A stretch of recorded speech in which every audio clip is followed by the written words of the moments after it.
ያልታሰበው ልብ አንጠልጣይ የህይወት ታሪክ ክፍል 5 ደራሲ ተምር አህመድ፣ ተራኪ ረዚቃ መሐመድ። ለቻናላችን አዲስ ከሆናችሁ ላይክ፣ ሼር፣ ሰብስክራይብ በማድረግ ቤተሰቦቻችን እንድትሆኑ በአክብሮት እንጋብዛችኋለን። መሪም አሁንም እንዳነባች እማዬ ብላ ከጉያቸው ገባች። አብሽሪ፣ አሁን እዚህ መሆንሽ ሊጎዳሽ ስለሚችል ከዚህ በኋላ አክስትሽ ጋር ትሄጃለሽ። ትምህርትም የምትጀምሪው ቀጣይ ዓመት በመሆኑ እስከዛ ትቆያለሽ። እኔ እየመጣሁ ጠይቅሻለሁ። እሱ አይሆንም እማዬ፣ አንቺን ጥዬትም አልሄድም። ትሄጃለሽ ልጄ፣ ለእኔ አስቢልኝ እንጂ ከናፍቆትሽ በላይ እኮ አንቺን ነው ይጎዳኛል። ምን ሆናለሁ? ኤልሳ አለችልኝ። ቢንያምም አንቺ እንደሌለሽ ሲያውቅ ይመጣልኛል። አንቺ ለብቻሽ እዛ ጥሩ አሳልፊ። ሀገሩ ለቂራአትም ጥሩ ስለሆነ መድረሳ ትገቢያለሽ። እማዬ ባላ እንደሷ አትበይ፣ አላሳዝንሽም? አንቺን እዚህ ባዶ ቤት የሚሄድ ይመስልሻል? በይ በይ እንግዲህ ተናገርኩ። ከዚህ በኋላ መች ታዛልቂኛለሽ? ከአሁኑ ልልመደው እንጂ በይምባሽን ጠራርጊና ውጭ እንዳልኩሽ ነው። ነገ ትሄጃለሽ። ደግሞ ይህንን ነገር ለማንም እንዳታወሪ። እኔ የገዛ እህቴ እንኳ አንድ ላይ ስታወሩ ሰምታችሁ ብትነግረኝ ውሸት ነው ብያታለሁ። ነግሬሻለሁ። ለማይሆን ነገር ትርፉ ስም መጥፋት ነው። በእኔና ባንቺ መሀል ይቀር። ሀዋዬ አምጥቼልሻለሁ። የኤልሲ ጩኸት ታስተጋባ። በይ እንዳልኩሽ ጠራርጊና ውጭ፣ ሌላ ጊዜ ደግሞ በደንብ እንጫወታለን ብለው ቀድመዋት ወጡ። እሰይ የኔ አንጀት አርስ፣ እንዳ ወዲያ ከች ያደረግሽልኝ እኮ። ማራን ቀደምኳት እንዴ? የት ልከሻት ነው? ማራ ባክሽ አክስቷ ካልመጣሽ ብላ ልብስ ያስተካከለሽ ነው። ማለት የት ነው ካልመጣሽ ምትላት? ለምንድን ነው የምትሄደው? ያው ሁሌም እኔ ጋር አንድ ቀን መጣ አታውቅም፣ ቤቴን አታውቀውም እንዳልሽ ነው። እስኪ አሁን ትሄድላትና የልቧን ታድርስ። በደወለሽ ቁጥር እኮ መጨቃጨቅ ነው። አረ ሀዋዬ ማፌር አይደለም እንዴ? እኔስ አላሳዝናችሁ? ቢኒ የለ ጭራሽ ደግሞ ማራ ምልትሄድ? ሀዋዬ እንደዚህማ አይሆንም። ብዙ አትቆይም እኮ ኤልስዬ፣ አንቺም ትንሽ ትተነፍሻለሽ። ፈገግ አሉ። ሀዋዬ ደግሞ እሻትይም አይደል? ቆይ እሷ ተስማምታ ነው? ማሯ፣ አንቺ ማሯ ነይ ውጪ። የምርኔን ትሽ ልትሄጂ ነው? ልብስ ያስተካከልሽ? የመኝታ ቤቱን በር ከፍታ ገባች። መሪምም አልጋው ላይ ፊቷን አዙራ ተኝታለች። ከሄድን ማምረን እንሄዳለን። አክስትሽን 2 እንግዳ ለመቀበል ተዘጋጅ ባያት እንጂ ቀል የለም ብላ እየሳቀች ዘና ብላ እላዩ ላይ ወጣችባት። አንቺ ኤልሲ፣ እኔ ለራሴ ደክሞኛል፣ የባሰ ታደክምኛለሽ። ዞር በይልኝ። ገና በጧቱ የሚደክምሽ ምን አርገሽ ነው? አላበዛሽው? ተነሽ አሁን። ጀርባዋን እየደለቀች አንቺ ረፊ ስልሽ አሰሚም አይደል? ቆይ አታርፊ? ማሯ ረፊ። እርስ በርሳቸው የተቀላለዱ ይጮሃሉ። ኤልሲ ማንንም አልሰማም ብላ ማሯን ተከትላ አዳማ ኮብልላለች። ማሯ ኤልሲ አብራት መምጣቷ ቢያስደስታትም ግን ሀዋዬ ብቻዋን መሆን አስከፍቷታል። ይህንንም አስረድታት ኤልሲ ለመቅረት ብትስማማም ወይዘሮ ሙሉ ግን የሀዋዬን ነገር ለእኔ ተዉት፣ እኛ አንፈልጋችሁም፣ እናንተ የፈለጋችሁትን መሆን ትችላላችሁ በማለታቸው ሳታመነታ ከማሯ ጋር ለመሄድ ወስና ተከትላታለች። ሶስቱ ማለትም ራቢ፣ ኤሊሳና ማሯ አንድ ላይ በውቢቷ አዳማ የማይረሳና እጅግ በጣም ደስ የሚል ጊዜ እያሳለፉ ነው። የመሪም አክስትም ጥርጣሬዋ እውነት አለመሆኑን ከሀዋዬ ከሰማች በኋላ እርግፍ አድርጋ ረስታው መሪም ከብዙ ዓመት በኋላ ቤቷ በመምጣቷ ተደስታ የምታደርግላቸው ሁሉ ጠፍቷት ነበር። ታዲያ መሪምና ራቢ ምሽታቸውን መድረስ አሳልፈው ሲመለሱ ኤሊሳ ወክ እያደረገች ጠብቃቸውና አብረው ወደ ቤት ይገባሉ። መሪምም በዚህ ሁሉ ደስታ ውስጥ ሆና እንኳ ሳትፈልግ የቢንያምን ናፍቆት ማብሰልሰል ማቆም አልቻለችም። አንድ ቀን እንደ ልማዳቸው ከመድረሳ ሲመለሱ ማሯ፣ አይገርምሽም? እማዬ እስክትነግርሽ ዝም ለማለት ለራሴ ቃል ገብቼ ነበረ፣ ግን አልቻልኩም። ዛሬ ቤት ትልቅ ሰርፕራይዝ ይጠብቅሻል እየተፈለቀለቀች። መሪምም ደንገጥ እያለች የምን ሰርፕራይዝ ብላ ፈጠጠችባት። አረ ቆይ ተረጋጊ። ምን መሰልሽ ብላ አፏን ስትጠራርግ፣ ምን ነው አታድሩም ነበር? ምን አንቀረፈፋችኋል? ቆይ በመንገዱ እንዳያልቅባችሁ ነው? እንዲቆጥባቸው የምትጓዙት ስትል ኤልሲ ፊት ለፊታቸው ተገትራ በወዳቸው መሃል ገብታ አንባረቀችባቸው። ከተለመደው ጊዜ መሸት አድርገው በመምጣታቸው ተበሳጭታለች። ይቅር በይኝ የኔ ቆንጆ፣ እኛ እኮ ሳናስበው ነው። በአንቺም ሰርፕራይዝ እንደሚጠብቀን ተናገሪ። ማሯ ለመርሳት ዝግጁ አልነበረች። እንደውም እዛው ስንደርስ ታያለሽ ወረኛ ብላ እየፈጠነች ሄደች። የምን ሰርፕራይዝ ነው ደግሞ? ኤልሲ ግራ በመጋባት ጠየቀች። እናውቅላታለሁ፣ ነይ እንድረስባት እስኪ። ተራሩጠው ሄዱ። ቤት እንደደረሱ ራታቸውን በጋራ አዘጋጅተው ተሰብስበው ከበሉ በኋላ በኤልሲ ምርጫ የተጋበዙትን ፊልም የራቢ ክፍል ገብተው ማየት ጀመሩ። ፊልሙን በመሃል በማቆም እያደነቁ አንዳንዴ እየነቀፉ ኤልሲን ሲያበሳጯት ካቆሙበት እየቀጠለው ሲስቁ ሲመሰጡ እንዲህ በመመልከት ላይ ያሉ ከውጪ የማሯ አክስት ማሯ በማለት ተጣሩ። እስክትመጣ ባለበት አቁመው እንዲጠብቋት አስጠንቅቃ አቤት አክስቴ ያለች ወጣች። ነይ እስኪ ትልቁ ቤት ነኝ። አቤት አክስቴ፣ እስካሁን አልተኛሽም? እነ ባባ አስቸገሩሽ እንዴ? ካልሆነ እኛ ጋር አትመጭም ነበር? ካጠገቧ እየተቀመጠች አረ እነሱ ተኝተዋል፣ አላስቸገሩኝም። አንቺን ማውራት ፈልጌ ነው። ማሯ ይህንን ስትሰማ እስካሁን ከልቧ ጠፍቶ የነበረው የራቢ ሰርፕራይዝ ብልጭ አለላትና እየተደናበረች እሺ እናውራ፣ ግን ደህና ነሽ? ሁሉም ሰላም ነው? ግራ በመጋባትና በጥርጣሬ ጠይቀች። ሁሉም ሰላም ነው። ይኸውልሽ ማሯ፣ አሁን ትልቅ ልጅ ሆነሻል። እኛ ደግሞ የአንቺ ጉዳይ አሳስበናል። ለአንቺ መልካምን ህይወት ከመመኘት ውጪ ሌላ ምንም ነገር አንፈልግም። የእህቴ ምትክ ብቸኛዋ የዓይናችን ማረፊያ ነሽ። ኧረ አክስቴ ምን ሆነሽ ነው? ባይላ በጉጉት ተሞልታ ተናግራ እስክትጨርስ መጠበቅ አልቻለች። ምን መሰልሽ፣ እዚህኛው ሰፈር ያደገ በኢልም በትምህርቱ ተፎካካሪ የማይገኝለት አንድ የጎረቤታችን ልጅ አሁን አሜሪካ እየኖረ ሚስት ከሀገር ይፈልጉልኝ ብሎ ነበር እና ጥርጣሬዋ እውነት እንዳይሆን እየሰጋች አክስቷ ላይ አፈጠጠች። እና የማይገርምሽም በዚህ ዘመን በሐራም መጨማለቅ ጠልቶ በቤተሰብ የመጣችለትን ሊያገባ የሚፈልግ ሃይማኖትንና ቤተሰቡን የሚያከብር ወንድ ማግኘት አይከብድም? እሱ እንደ ሰውየው ማንነት ይወሰናል። ቆይ ታዲያ አክስቴ ለእኔ ስለሱ መንገሩ ለምን አስፈለገ? አይ ፈርችሽ ዳርዳሩን ልበል ብዬ እንጂ ነገሩ ወዲህ ነው። የልጁ እናት አንቺን ወዳሻለች። ፈቃድሽ ከሆነ ወደ ቤት ሽማግሌ ይልካሉ። እኔም ይህንን ልጠይቅሽ ብዬ ነው። መቼም እድልሽን አታበላሽ። እኔ አክስትሽ ለአንቺ የማይሆን ነገር እንደማላደርግም እንደማላስብም ታውቂያለሽ። አክስቴ የቀለድሽ ነው? እኔ እኮ ቀጣይ ዓመት ትምህርት ጀምራለሁ። የምን ትዳር ነው? እሱን ተነጋግራችሁ መግባባት ትችላላችሁ። እኔ ለማታውቂው ሰው እንዳርሽ አላልኩም። ስልክ ትለዋወጡና ስርዓቱን በጠበቀ መንገድ ከልጅ ጋር አውሩና የሚሆን ከሆነ ይሆናል፣ ካልሆነም ደግሞ ይቀራል። መጀመሪያ ግን ቤተሰብ አውቁ ታውሩበት። እኔ በዚህ ሰዓት እንደዚህ አይነት ነገር አያሳስበኝም።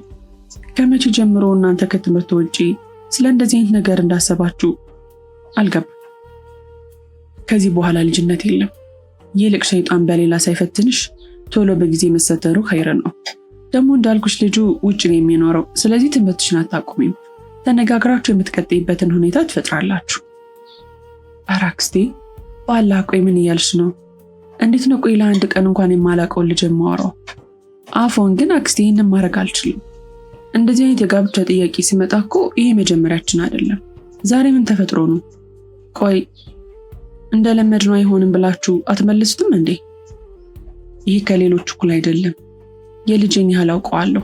እናቱ ደግሞ የጥንት ጓደኛዬ ናት። ሐዋዬን ብትሆን ታውቃታለች። በዛ ላይ አንቺ አሁን እንደ ድሮ ልጅ አይደለሽም። አሁን ጊዜሽ ነው። ኮስተር ብላ ለማሳመን ሞከረች። ኧረ አክስቴ እሺ ቆይ ሐዋዬ ማወቅ የለባትም? እሷ ስትሰማ እንወስናለን። ከእሷ ጋር ተነጋግረን ነው ሀሳብሽን የጠየኩሽ። እሷን ብትሆን ስለ ልጁ መልካምነት አፏ ሞልታ ትናገራለች። ፍርሃቱ አንቺ ካልወደድሽ የሚለው ነው። እሱን ደግሞ መጀመሪያ በደንብ በስልክ ታወራላችሁ። ከዛ ምንም የማይሆን ከመሰለሽና ካልወደድሽው ማንም አያስቸግርሽም። የኔ ልጅ እናትሽ በሐሳብ ተይዛለች። ከዛ በፊት ግን እረፍት ስጫት። ቆይ እማዬ እንደዛ ለኔንን ሁሉ ማመን ቅዠት ነው። ቆይሽ በቃ አክስቴ አሁን ምንም ማለት አልችልም።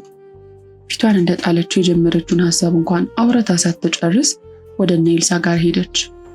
ቃላቸውን ሳይጠብቁ ፊልሙን አስጀምረው ስለጠበቋት ተደናግጠው ወደ ኋላ እየመለሱ ስትቆይ ጊዜ እኮ ነው ያስጀመርነው፣ ይሁን መልሰዋለን፣ ትንሽ ደቂቃ ነው ብለው ሊያባብሏት ቢሞክሩ ማሯ ለወሬያቸው ግድ ሳይሰጣት ፊቷን አዙራ ኩርምት ብላ ተኛች። በዚህ ጊዜ ኤልሲ ተስፈንጥራ ተነስታ ፊት ለፊቷ ከቆመች በኋላ ሴትዮ ምን ሆንሽ? የተፈጠረ ነገር አለ? ቤት ሰላም አይደለም? በድንጋጤ የጥያቄ ማታ ወረደች። ሁሉም ሰላም ነው ኤልሲ፣ መተኛት ፈልጌ ነው። እናንተ ፊልሙን እዩ፣ እኔ በኋላ ጨርሳለሁ። ኧረ አልሰማሽም?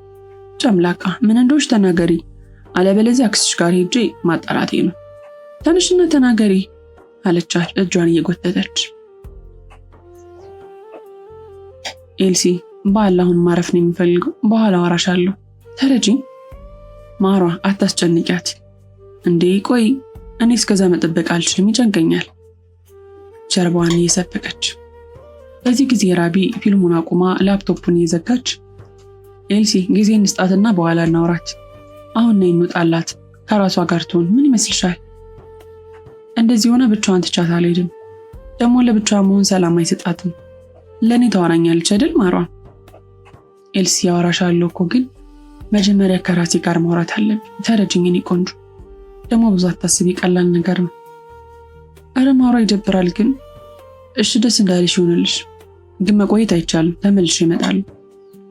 እሺ እኔት በቃ እኔ እንውጣ ራቢ ብላ እየደበራትም ቢሆን ክፍሉን ለቃ ወጣች። መሪም ከራሷ ጋር ብዙ እያወራች ነው። አሁን ለኤልሲ ሁሉንም ነገር መናገር እንዳለባት አምናለች። ካለበለዚያ እሷም ልትረዳት አትችልም። ግን ደግሞ በጣም ፈርታለች። እድሜያቸውን በሙሉ ምንም ሳይደባበቁ ያደጉ ጓደኛሞች መሃል እንዲህ ያለ ትልቅ ነገር መደበቋ ኤልሳን ያናድዳታል ብላ ሰግታለች። በዛ ላይ ከወንድምሽ ፍቅር ይዞኛል፣ ወንድምሽ ከኔ ፍቅር ይዞታል፣ በሁለቱም መንገድ ለመናገር ልቧ ድፍረቱን የሚያገኛል መሰላት። ግን አማራጭ ስላልነበራት ልትነግራትና ልታሳምናት ወሰነች። ኤልሲ ሳሎን ውስጥ በድብርት ቆዝማ እያለ ቢኒያም ደውላለት ስልኳን ይዛ ወጣች። ወይ ቢኑ እንዴት አመሸህ? አለሁልሽ ትንሿ፣ አንቺ እንዴት ነሽ? አለሁ እባክህ አለችው ቅዝቅዝ ባለ ድምፅ። ምን ሆነሻል? የተፈጠረ ነገር አለ? አይ ምንም የለም፣ እንዲሁ ደብሮኝ ነው። ኤልሲ ማን እንደምታወራው ወቂ? እኔ እኮ ወንድምሽ ነኝ። አሁን አትጨማለቂ፣ ምን እንደሆነሽ ነገር። የምር እኔ ምንም አልሆንኩም፣ ግን ማራ የሆነ ነገር ሆናለች። ምን ሆነች? ምን ተፈጠረ? በድንጋጤ ቃላት መውጣት እስኪያቀተው እየተረበተበተ አይ እኔም እንኳን አላወቅኩም፣ ከአክስቷ ጋር ካወራሽ በኋላ ደብሯታል። ምን ሆነች ነው ስላት በኋላ እናወራለን፣ አሁን ብቻዬን መሆን የምፈልገው አለች። እኔ እኮ የሆነ ነገር ሆነች ስትይኝ ሌላ ነገር አሰብኩ እና ስትረጋጋ ትነግርሻለች። አንቺ እንደዚህ አትደበር። ግን ቆይ በጣም ከፍቷታል ወይስ ድብርት ብቻ ነው? ሰውዬ ፊቷን ጥላ ብቻዬን ተወኝ ስትል ትተናት ወጣን። እሱን ለማጣራት ጊዜ አልነበረኝም። እሺ ስታወራ አሳውቂኝ። እስከዛ ግን አንቺ ተረጋጊ። እሺ የትየው? እሺ ወንድምዬ ቻው፣ በቃ ቻው። ኤልሲ ስልኩን እንደጨረሰች በቀጥታ መሬም ወዳለችበት ክፍል በመግባት አሁን በቃሽ ተነሽ፣ ምን እንደሆነሽ ተናገሪ ብላ አልጋው ከፊት ለፊቷ ጉባለች። ሂጃቧን እያስተካከለች ከተኛችበት ተነስታ ትራሷን እንደገፋለች። አሁን ደህና ነሽ? ፊትሽ እኮ ልክ አይደለም። ቆይ ምን ሰምተሽ ነው? በስስት እያየቻት የግንባሯ ሙቀት ለማረጋገጥ እጇን ወደ ግንባሯ ሰደደች። ደህና ነኝ። አሁን ላንቺ ሳወራሽ ደግሞ የበለጠ ደህና ሆናለሁ። እሺ የሰማሁሽ ነው። ቅድም አክስቴ ጠራችኝ፣ የሆነ ነገር ልታማክረኝ ነበር። ማለቴ የኔን ውሳኔ ለመጠየቅ። የምን ውሳኔ? እዚህና አክስቴ ሰፈር ያደገ በሁሉም መልኩ ጥሩ የሚባል ልጅ ለትዳር ቤተሰቦቹ ሴት እንደመረጡለት ተናግሮ እናቱ ደግሞ እኔን ወደደች እና የወደደችሽ እንደሆነስ ደግሞ በዚህ ዘመን ቤተሰብ ምረጡልኝ ይባላል እንዴ? ቆይ ታዲያ አንቺ ምን አስጨነቀሽ? ግራ በመጋባት ጠየቀቻት። ምን መሰለሽ ኤልሲዬ፣ በልጁ መልካምነት አክስቴ ብቻ ሳትሆን ሀዋይም ተስማምታለችና ደግሞ የሚኖረው አሜሪካ ነው። ስለዚህ ስልክ ተለዋውጣችሁ አውሩና ካልሆነ ትተይዋለሽ፣ ከተግባባችሁ ትቀጥላላችሁ ነው ያሉት። ምን ጭራሽ ዲያስፖራ ነው? ይሄማ ጥሩ ነው። እና ፊትሽን እንደዚህ ጣልሽው ለዚህ ነው?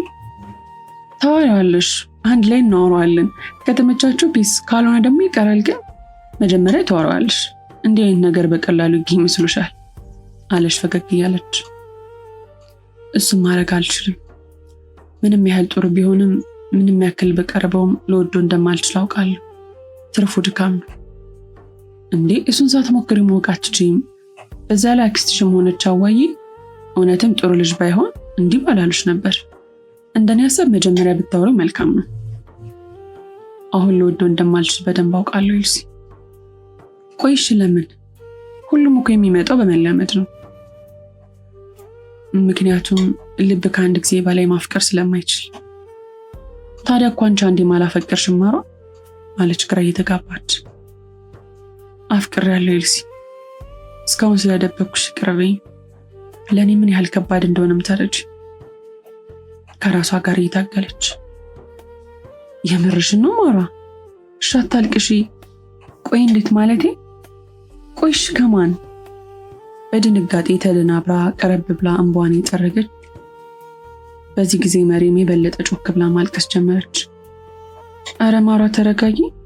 እሺ ቀስ ብለሽ ትነግሪኛለሽ። እስኪ ተጠግታ አቀፈቻት። አይ ከዚህ በኋላም አልደብቅሽም፣ እነግርሻለሁ። እንባዋን የጠራረገች ከእቅፏ ወጣች። ፈልጌው አይደለም ወይ ደግሞ አስቤበት፣ ሁለታችንም ድንገት ሳናስበው ነው በፍቅር የወደቅነው። ልክ እንዳልሆነ እኮ እናውቃለን፣ ግን ደግሞ ልባችንን እርስ በርሶ ከመፈላለግ ማስቆም አልቻለም። እሺ ከማን ጋር ነው? ልጁ ማን ነው? ያውቀዋለሁ? ይቅርታ አድርጊልኝ ኤልሲ፣ እኔ በፍቃድ ያደረግኩት አንዳች ነገር የለም። ሁሉም ነገር ከአቅሜ በላይ ሆኖብኝ ነው። ሊያስከፋሽ እንደሚችል አውቃለሁ፣ ግን ደግሞ እኔን ለመረዳት ሞክሪ። ማሯ ዳርዳሩን ትሽ ለምን አትነግሪኝም? አውቀዋለሁ? አዎ ታውቂዋለሽ ኤልሲ። እኔ ከአንቺ ቢኛም ፍቅር ይዞኛል። ወንድምሽን አፍቅሬዋለሁ። ራቢ የመሪምን ሁኔታ ለማጣራት በሩን ከፍታ ስትገባ በድንገት የመሪም ወሬ ከጆሮዋ በመግባቱ ባለችበት ደርቃ ቆመች። ኤልሲም በድንጋጤ አፏ እንደከፈተች ወደ በሩ በመዞሯ ራቢ ላይ አፈጠጠች። መሪምም ተደናግጣ ወደ በሩ ስትዞር ከራቢ ጋር ተፋጠጠች። ሶስቱም በድንጋጤ ተፋጠጡ። ሁሉም ባሉበት በድንጋጤ ደርቀው እርስ በርስ ሲፋጠጡ ከቆዩ በኋላ ኤልሲ ድንገት ከገባችበት ድንጋጤ ብንን ብላ ራሷን በመነቅነቅ ከተቀመጠችበት ተነስታ በር ላይ የተገተረችውን ራቢ እጇን በመጎተት ወደ ውስጥ ካሽከነጠረቻት በኋላ በሩን ቆለፈችው። ነይ ወደ ውስጥ ግቢና ቁጭ በይ እያለች ድጋሚ የራቢን እጅ በመጎተት አልጋው ላይ ያስቀምጣት እሷ ባለችበት ወገቧን ይዛ ቆመች። አሁን ቆይ መጀመሪያ ልረጋጋ። ቆይ በክፍል ውስጥ ራሷን ደግፋ እየተንጎራደደች ነው። ኤልሲ ተረጋጊ፣ በኋላ እንደሱ ስትሆኚ የበለጠ ታስጨንቅኛለሽ። ማሯ ግን የሰማሁት ነገር እውነት ነው? ራቢ በተራዋ ከድንጋጤዋ እየነቃች። መሪም የራቢን ጥያቄ ችላ ብላ በድንጋጤ የምታደርገው ጠፍቷት ከወዲያ ወዲህ የምታዟዝረውን ኤልሳን በሐዘኔታ እያየች ኤልሲ ይቅርታ አውቃለሁ፣ እንደዚህ አይነት ነገር መደበቅ አልነበረብኝም፣ ግን ደግሞ ልትረጂ ሞክሪ እህቴ። በአላህ አንቺ እንኳን ተረጂ ኤልሲ እባክሽ። ቆይ አንቺ ካልተረዳሽ ማን ይረዳኛል? ማሯ ይህን ያህል አላቅሽም። ቆይ መቼ ነው እንዲህ ተላለፍ ነው? መቼ ነው እንዲህ በመሃላችን ክፍተት የተፈጠረውና የሰፋው? ንገሪኝ ማሯ። እኔ ምን ያህል ለአንቺ ግልጽ እንደሆንኩኝ ታውቂያለሽ? ከአንቺ እውቅና ውጭ ያሳለፍኳት አንዲትም ሰከንድ የለችም። ቆይ አንቺ እንዴት አስቻልሽ? ንገሪኝ። እኔን ደብቀሽ በውስጥሽ ተጨንቀሽ በላይ መሳቆን እንዴት አወቅሽበት? ይቅርታ ኤልሲ፣ ሁሉም ነገር ከአቅሜ በላይ ነበር። አንቺም መደበቅ ፈልጌ አይደለም፣ አውቄበትም አይደለም ኤልሲ። አንቺም መደበቅ እኮ ሌላ ህመም ነበረው። በዚህም ስታመም ነው የከረምኩት። እባክሽ ተረጋጊና ልትረጂ ሞክሪ። ራቢ አብረሻቱኝ እሺ። ደግሞ ምንም እንዳትያት እሺ። ምንም አላጠፋችም። ልትወቅሻት እንዳትሞክሪ። ቶሎ እመለሳለሁ ብላ እየሮጠች ክፍሉን ለቃ ወጣች። በዚህ ጊዜ ማሯ ትራሱ ላይ አንገቷን ደፍታ ስቅስቅ ብላ ለቀሰች። ራቢም አንገጯን ማሯ ላይ ደገፍ አድርጋ ፀጉሯን እየዳበሰችላት አብራት አለቀሰች። ኤልሲ ሳሎን መጅልሱ ላይ ፊቷን አዙራ ጋደም ብላ ተንሰቅስቃ እያለቀሰች ነው። ሁሉም ግራ ገብቶታል። አእምሯ በብዙ ጥያቄዎች ተወጥሯል። የጭንቀትና ድንጋጤ ብዛት ከልቅሷ ጋር ተጨምሮ መተንፈስ ስላቃታት እየሮጠች ወደ ውጭ ወጣች። አየር ወስዳ ከተረጋጋች በኋላ እንደገና በረንዳው ላይ ኩርምት ብላ ማልቀስ ጀመረች። ክፍል 6 ይቀጥላል። ታሪኩን ከወደዳችሁት ላይክ፣ ሼር፣ ሰብስክራይብ ማድረጋችሁን እንዳትረሱ።